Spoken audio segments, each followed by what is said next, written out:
Hello guys, magandang araw sa lahat. Ito po si Jackie. Ako po ay tubong Pangasinan at nanirahan sa Olongapo City when I turned 22.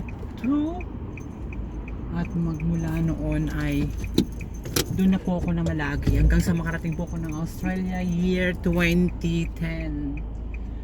Ang tema po ng ating vlog ay tungkol sa mga Pilipino na nakarating sa Australia. Ano po ang buhay namin dito? Paano nga ba makarating sa Australia? Ano po ba yung mga ways? At yun po, it's all about life in Australia being a Filipino. Yun po yung tema natin. Sorry po kasi I'm doing this vlog while I'm driving. So, paatras ako, palabas ako ng bahay. Yung aming bahay ay nasa main highway, so medyo tricky ang paglabas. Tapos labasan pa ng mga estudyante. Ayan, may parating na mga estudyante, so kailangan kong umabante.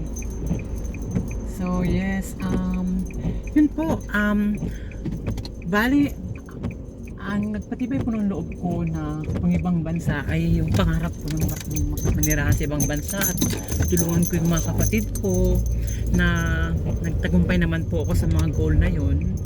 Pero hindi po naging madali yung buhay dito sa Australia dahil po unang-una ito po ay isang English slang country. Iba po yung mga English nila rito, yung may mga karamihang language dito na minsan hindi natin naiintindihan dahil hindi natin yun hindi familiar sa atin yung mga words na yun. Pasensya na po kayo, hindi po ako taga Bisaya, no? Pero minsan nagbibisaya ako dahil I have a lot of Bisayan friends and one of my ex sister-in-law is from Bisaya at ang nanay ko hindi naman po siya Bisaya, Bicolana po siya pero minsan may accent siya ng Bisaya.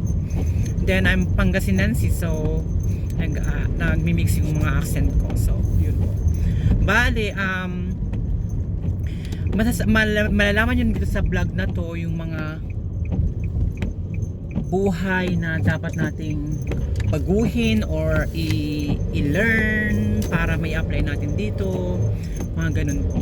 So umpisahan po natin kung paano ako nakarating dito. Nakarating po ako dito through fiancé visa.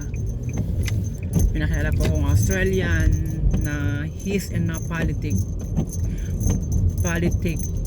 field, kaya medyo iba po yung naging buhay ko nung unang kararating ko lang dito. Then because of that person, nung nakarating ako dito, iba po yung mindset ko bago ako umalis ng Pilipinas. Yung tipong pagdating ko doon, ganito yung mga magiging gamit ko, ganito yung magiging buhay ko, ganito yung magiging outcome ng pagiging Pilipina ko. At pagbalik ng Pilipinas, sosyalera ka, whatever, mga ganun.